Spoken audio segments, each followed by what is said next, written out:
नमस्कार दोस्तों, मैं धनंजय कुमार आपके अपने इस यूट्यूब चैनल CGG के VDK में सभी दोस्तों का तहे दिल से स्वागत करता हूं। दोस्तों, जैसे कि आप सभी जानते हो दोस्तों, हम लोग पिछले क्लास में आप लोग का सरगुजा संभाग अर्थात जिला परिदर्शन पढ़ना प्रारंभ किए थे, जिसमें से हम लोग आप लोगों का 2 जिला पढ़ चुके हैं, एक MCB और दूसरा कोरिया जिला। आज हम लोग आज पढ़ने वाले हैं आप लोग का सरगुजा संभाग के अंतर्गत तीसरा जिला सूरजपुर जिला। ठीक है दोस्तों, तो चलो तो हम लोग समय को ध्यान में रखते हुए पढ़ना प्रारंभ करते हैं। दोस्तों, सबसे पहले देखते हैं कि हमारा सरगुजा जिला कहाँ पर अवस्थित है।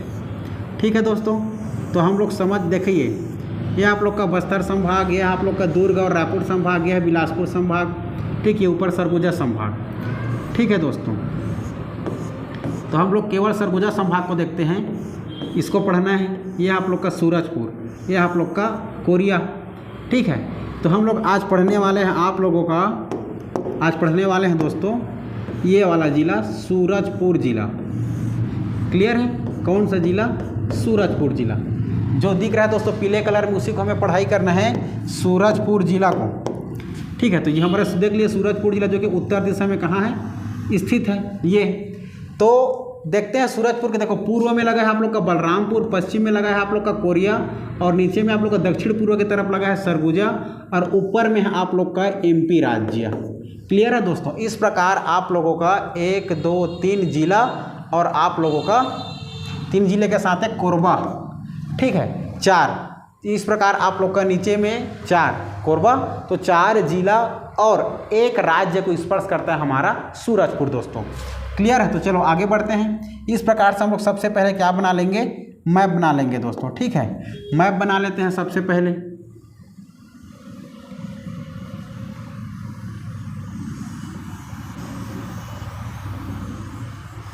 यह है आप लोग का दोस्तों सूरजपुर जिला। क्लियर है? यह है आप लोग का सूरजपुर जिला। तो सूरजपुर जिला में सबसे पहले देखते हैं हम लोग, इसका सबसे पहले क्या देखेंगे? निर्माण। क्या देखते हैं दोस्तों? निर्माण देखते हैं। निर्माण सबसे पहले देखेंगे, इसका निर्माण कब हुआ, स्थापना कब हुआ इसका। इसके बाद देखते हैं इसका मातृ जिला क्या हो जाएगा, इसको देखते हैं। ठीक है, मातृ जिला। ठीक है, इसका फिर देखेंगे, इसका हम लोग देख लेंगे आप लोग का पड़ोसी जिला और राज्य देख लेंगे। फिर इसके अंतर्गत कितने तहसील आती है या विकास खंड देख लेंगे। ठीक है, तो तहसील या विकास खंड। इसके बाद देख लेंगे कौन कौन से पहाड़ी पर्वत है देख लेंगे। पर्यटन स्थल क्या क्या है देख लेंगे। पर्यटन स्थल के बाद देख लेंगे आप लोगों का हम लोग कितना विधानसभा सीट है देख लेंगे। विधानसभा की सीट कौन सा बिहार पाया जाता है इसको देख लेंगे। कौन कौन से मंदिर स्थित है, इस प्रकार कौन कौन से खनिज और कौन कौन से जनजाति, कौन से क्रम के चट्टान, कौन से नदी, ये सभी को देखेंगे दोस्तों। ठीक है, इस प्रकार से हम लोग पढ़ते चलते हैं। तो सबसे पहले देखते हैं आप लोगों का, हम लोग क्या देखेंगे? देखिए दोस्तों, सबसे पहले देख लेते हैं आप लोग, हम लोग के निर्माण देख लेते हैं कि इसका निर्माण कब हुआ है। तो सबसे पहले याद रखिए, इसका निर्माण आप लोग का 1 जनवरी 2012 1 जनवरी 2012 को सरगुजा जिला से अलग करके आप लोग का सूरजपुर जिला का निर्माण किया गया दोस्तों, स्थापना किया गया था, गठन किया गया था। ठीक है, तो इसका गठन आप लोग का 1 जनवरी 2012 को हुआ था। ठीक है, इसके साथ याद रखना 1 जनवरी 2012 के साथ ही साथ बलरामपुर को भी अलग करके बनाया गया था। इसकी इसीलिए अब सरगुजा इससे क्या बन जाएगा? मातृ जिला। तो सरगुजा क्या हो जाएगा दोस्तों? इसका मातृ जिला हो जाएगा सरगुजा। सरगुजा इसका मातृ जिला हो जाएगा। इस प्रकार देखा जाएगा, इसका पड़ोसी जिला देखा जाए। पड़ोसी जिला देखने से पहले हम इसमें कौन से रोड गुजरती है आप लोग को बताता हूँ मैं। तो इसमें याद रखना दोस्तों आप लोगों का, इसमें आप लोग का नेशनल हाईवे 43 गुजरती है। National highway 43। ठीक है, जो कि ये आप लोग का कहाँ से आ रहा था? याद करिए MP, फिर आप लोग MP के बाद MCB, MCB के बाद सीधा कोरिया। ठीक है, कोरिया जिला। ठीक है, कोरिया के बाद सीधा आप लोग का सूरजपुर के बाद सीधा निकल जाएगा आप लोग का अंबिकापुर, सरगुजा जिला। फिर ये आप लोग का होते हुए सीधा जसपुर जिला होते हुए निकल जाएगा उड़ीसा तरफ दोस्तों। क्लियर है? झारखंड तरफ। ये हो गया आप लोग का हमारा नेशनल हाईवे 43। तो देखते हैं आप नेशनल हाईवे 43 में कौन कौन सी जगह पर क्या क्या है। एक छोटा सा रास्ता यहाँ से भी कटा है दोस्तों। क्लियर है? ऐसे करके सीधा रास्ता एक और कटा हुआ है आप लोग का कोरबा के तरफ। ठीक है, तो याद रखना। चलो देखते हैं सबसे पहले हमारा रोड के साथ साथ कि यहाँ पर इसका पड़ोसी जिला कौन कौन से है। ठीक है दोस्तों, तो पड़ोसी जिला याद रखना आप लोग। चलो, तो पड़ोसी जिला यहाँ पर आप लोग का है अंबिकापुर, पूर्व में अंबिकापुर, पश्चिम में आप लोगों का कोरिया, ठीक है। उत्तर पूर्व में देखा जाए तो यहाँ पर है आप लोग का बलरामपुर, नीचे में लगा है आप लोग का कोरबा। इस प्रकार से आप लोगों का 4 जिलों को स्पर्श करता है। और यहाँ पर है आप लोगों का दोस्तों एक राज्य एमपी राज्य, ठीक है दोस्तों। कौन सा राज्य? एमपी राज्य, याद रहेगा एमपी राज्य, एमपी याद रखना, एमपी, ठीक है। इस प्रकार एक राज्य और 3 जिलों से घिरा हुआ है आप लोग का सरगुजा जिला। अब हम लोग नेशनल हाईवे 43 पकड़ते हैं कि कौन कौन सी स्थान पड़ता है। चलो दोस्तों, अच्छे से घूमते चलना है, अच्छे से परिदर्शन करते चलते हैं। तो चलो देखिए, सबसे पहले पड़ेगा दोस्तों आप लोग का यहाँ पर, जैसे कोरिया से हम लोग कहाँ इंटर करेंगे, सूरजपुर जिला इंटर करेंगे, तो यहाँ पर सबसे पहले पड़ेगा आप लोग का विश्रामपुर, VP, विश्रामपुर पड़ेगा। विश्रामपुर के बाद सीधा निकल जाओगे आप लोग जिला मुख्यालय सूरजपुर के बाद यहाँ पर एक और जब पड़ जाएगा NP, नैनपुरा। यहाँ पर VP अर्थात विश्रामपुर, S से वो सूरजपुर और NP से हो जाएगा नैनपुरा। इसके बगल में आप लोग का रामकोला, RK, रामकोला कोयला क्षेत्र है दोस्तों, ठीक है। विश्रामपुर आप लोग का SACL का दूसरा मुख्यालय, पहला मुख्यालय आप लोग का बिलासपुर, ठीक है। इसके बाद देखते हैं हम लोग नीचे में इस वाले रोड को देखते हैं। इस वाले रोड में देखो दोस्तों, सबसे पहले यहाँ पर याद रखना O से ओड़गी, फिर याद रखना P से प्रतापपुर, उसके बाद फिर एक और याद रखना आप लोग B से भैया थान, ये हो जाएगा ओड़गी दोस्तों, ओड़गी, O से ओड़गी, P से प्रतापपुर के बाद याद रखना भैया थान के बाद सूरजपुर आप लोग का जिला मुख्यालय, ठीक है। उसके बाद नीचे में आओगे आप लोग का तो मिल जाएगा यहाँ पर प्रेमनगर, ठीक है, या भटगांव, बगल में लिखना भटगांव के नीचे में लिखना आप लोग प्रेमनगर के बाद याद रखना है आप लोग को यहाँ पर मिल जाएगा लटोरी के बाद याद रखना है आप लोग को रामानुजनगर, ठीक है दोस्तों। इतना जगह याद रखना है यहाँ पर। इसके बाद देखा जाए तो यहाँ पर एक जगह और याद रखना आप लोग कुदरगढ़, ठीक है, KDG कुदरगढ़, ठीक है। कुदरगढ़ बागेश्वरी माता के मंदिर, रामनवमी में प्रत्येक वर्ष चैत्र माह में मेला लगता है दोस्तों, क्लियर है, कुदरगढ़, ठीक है। अब देखते हैं इसके बाद आप लोग का एक पहाड़ी याद रखना, यहाँ पर एक पहाड़ी मिल जाएगी आप लोग को। कौन सी पहाड़ी? तो याद रखना दोस्तों सीता लेखनी की पहाड़ी मिल जाएगा। सीता लेखनी की पहाड़ी के साथ साथ यहाँ पर आप लोग को एक ये याद रखना है आप लोग को, सबसे बड़ा हमारे छत्तीसगढ़ का क्या मिल जाएगा आप लोग को, अभ्यारण्य मिल जाएगा दोस्तों। क्या मिल जाएगा? अभ्यारण्य, वन्य जीव अभ्यारण्य तमोर पिंगला। क्या मिल जाएगा? तमोर पिंगला, ठीक है दोस्तों। क्या मिल जाएगा? तमोर पिंगला हमारे छत्तीसगढ़ का, तमोर पिंगला हमारे सीजी का सबसे बड़ा सेंचुरी है, वन्य जीव अभ्यारण्य है। छत्तीसगढ़ का सबसे बड़ा वन्य जीव अभ्यारण्य, जो कि इसका क्षेत्रफल है आप लोग का 608 वर्ग किलोमीटर में फैला हुआ है। कितना दोस्तों? 608 वर्ग किलोमीटर में फैला हुआ है, जो कि इसका निर्माण कहा जाए तो 1978 में इसका स्थापना हुआ था। कब हुआ था? 1978 में, ठीक है दोस्तों।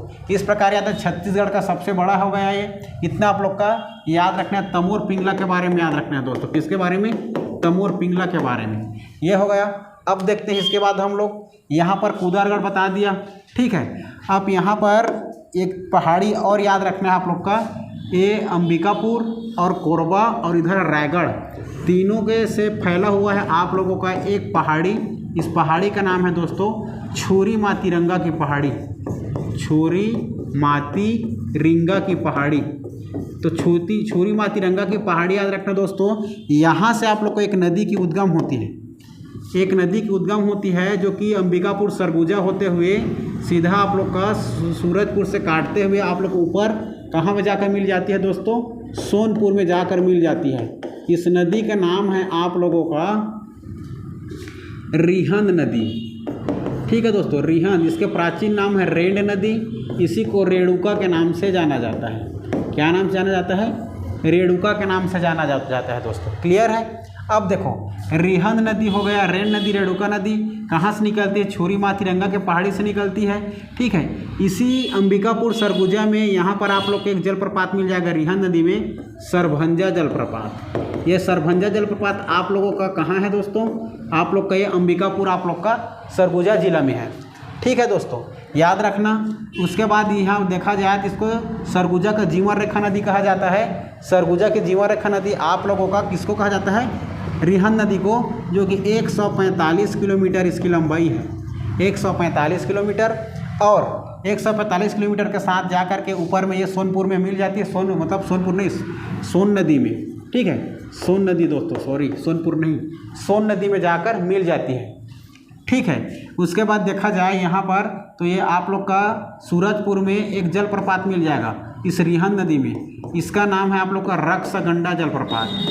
रक्सगंडा जलप्रपात कौन से नदी पर है? तो आप लोग का रिहंद नदी में। तो कौन से जिला में? तो सूरजपुर जिला में। क्लियर है दोस्तों?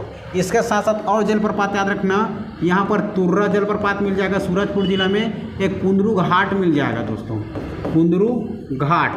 क्लियर है? और हल्का सा यहाँ पर चांग बखार की पहाड़ी भी है। ठीक है, MCB, कोरिया और आप लोग का सूरजपुर में थोड़ा सा लगा हुआ है चांग बखार की पहाड़ी, थोड़ा सा याद रखना। क्लियर है? इतना पहाड़ी के बारे में। अब देख लेते हैं हम लोग मंदिर। तो मंदिर में कुदरगढ़ में बागेश्वरी माता के मंदिर, कुदरगढ़ में बागेश्वरी माता के मंदिर याद रखना। ठीक है दोस्तों, यहाँ पर बागेश्वरी के बाद देखा जाए आप लोगों का तो सूरजपुर में भी और मंदिर याद रखना। ठीक है, यहाँ पर पतालेश्वर या पताल या भैरव बाबा, पताल भैरव बाबा मंदिर याद रखना। कहाँ? सूरजपुर में। और यहाँ पर कुदरगढ़ के नीचे मिलेगा एक जगह सारासोर। क्या मिलेगा? सारासोर। ठीक है दोस्तों, सारासोर मिलेगा। तो सारासोर आप लोग का जो स्थान है आप लोग का सूरजपुर में है। तो सारासोर में आप लोग का क्या मिल जाएगा? आप लोग एक मंदिर याद रखना, गंगा देवी मंदिर। गंगा देवी मंदिर मिल जाएगा। ठीक है दोस्तों, ये हो गया। अब इसके बाद देख लेते हैं यहाँ के हम लोग तहसील देख लेते हैं। ठीक है दोस्तों, क्या देख लेते हैं? तहसील। तो चलो, अगर हम लोग यहाँ के तहसील देखें, देखो दोस्तों, यहाँ तहसील देखें हम लोग, फिर समय बनाना पड़ जाता है। ठीक है, तो तहसील में याद रखना, यहाँ पर देखो सबसे पहले यहाँ पर याद रखना ओड़गी तहसील। फिर आप लोग को प्रतापपुर याद रखना। प्रतापपुर के बाद याद रखना यहाँ पर आप लोग का भैया थान के बाद याद रखना सूरजपुर, जो कि जिला मुख्यालय है सूरजपुर। फिर यहाँ पर याद रखना प्रेमनगर याद रखना। फिर यहाँ पर रामानुज नगर, और यहाँ पर एक नीचे में लटोरी। ये इतना यहाँ पर आप लोग को तहसील मिल जाएगा दोस्तों। क्या मिल जाएगा? तहसील। ठीक है, तो यहाँ पर 1 2 3 4 5 6 7 मुख्य रूप से 7 तहसील याद रखना। अभी तहसील को याद मत करो क्योंकि अभी तो और बनते जा रहा है, एक से एक तहसील बनते जा रहे हैं। याद रखना है तो यहाँ पर विकासखंड याद रखो दोस्तों। क्या याद रखो? विकासखंड। तो देखो यहाँ पर अगर विकासखंड की बात किया जाए तो विकासखंड में आप लोगों का सभी विकासखंड है लटोरी को छोड़ करके। लटोरी एक नई तहसील है जो कि आप लोग का 2019-20 में बनी है। ठीक है, बाकी सभी ओड़गी, प्रतापपुर, भैयाथान, सूरजपुर, प्रेमनगर और रामानुज नगर विकासखंड है सभी दोस्तों। क्लियर है? और विकासखंड के बाद अगर बात करें, विकासखंड के बाद हम लोग विधानसभा की बात करें तो विधानसभा में देखो, यहाँ विधानसभा में याद रखना है दोस्तों, विधानसभा में आप लोग का यहाँ पर याद रखना सबसे पहले यहाँ पर नीचे में प्रेमनगर के नीचे में था आप लोग का भटगांव। ठीक है दोस्तों, भटगांव विजयगढ़ जिला में है। यह विधानसभा है। तो भटगांव याद रखना। उसके बाद प्रतापपुर याद रखना। प्रतापपुर एक विधानसभा सीट है। प्रतापपुर के बाद याद रखना आप लोग प्रेमनगर। ठीक है, प्रेमनगर। तो प्रतापपुर, प्रेमनगर और भटगांव तीनों यहाँ विधानसभा सीट है। इसमें का प्रतापपुर से आप लोग का कौन है विधायक, वर्तमान विधायक था पहले, कहा जाइए आप लोग का प्रेम साय सिंह टेकाम जी, जो कि स्कूली शिक्षक, वो आप लोग का क्या पद मिला था आप लोग का 13 कैबिनेट मंत्री में से एक। ठीक है, अभी उसको हटा करके कृषि मंत्री बना दिया है, शायद कुछ बना दिया गया, देखना है ना। ये हो गया, तो 3 विधानसभा सीट याद रखना। क्लियर है दोस्तों, विधानसभा सीट हो गया। अगर कोयला क्षेत्र बात करें तो विश्रामपुर और रामकोला यहाँ का कोयला क्षेत्र है। ठीक है, उसके बाद बात कर लेंगे हम लोग जनजाति की। तो यहाँ आप लोग याद रखना दोस्तों जनजाति, तो यहाँ आप लोग को पंडो जनजाति मिलती है मुख्य रूप से। कौन सी जनजाति? पंडो जनजाति, याद रखना पंडो जनजाति। पंडो जनजाति के साथ साथ सीता लेखनी के पहाड़ी बताए हो आप लोग को, है ना। सीता लेखनी के पहाड़ी याद रखना। सीता लेखनी के पहाड़ी में आप लोगों का यहीं पर एक लेख लिखी है। क्या लिखी है? क्या लेख लिखी है भाई? एक लेख लिखी थी, इसलिए सीता लेखनी पढ़े है। तो शंख लिपि में आप लोगों का लेख लिखी थी सीता माया, जो आज तक कोई पढ़ नहीं पाया, इसीलिए इसमें सीता लेखनी के पहाड़ी के नाम से जाना जाता है। क्लियर है। इसके बाद इसका आप लोग का इतना जितना इम्पोर्टेंट था हमारे सूरजपुर ज़िला में एग्ज़ाम का पॉइंट ऑफ व्यू से, मैं सबको बता दिया दोस्तों। क्लियर है। फिर मिलेंगे हम लोग दूसरे ज़िले के साथ। फिर अगला ज़िला जब मैं लेकर आऊँगा आप लोग को, तो सरगुजा ज़िला को लेकर आऊँगा, जो कि बहुत ही इंपॉर्टेंट है। वहाँ सरगुजा के ज़िला प्रदर्शन करेंगे, तो वहाँ से एग्ज़ाम में हमारा 1-2 क्वेश्चन मिल ही जाता है। ठीक है, चलो, अगर वीडियो अच्छा लगे तो लाइक शेयर ज़रूर करना दोस्तों, कमेंट करना भूलना मत। क्लियर है। फिर मिलेंगे अगले वीडियो में, तब तक के लिए मैं आपसे विदा लेना चाहूँगा। ठीक है दोस्तों, तो जय हिंद, जय भारत, जय छत्तीसगढ़।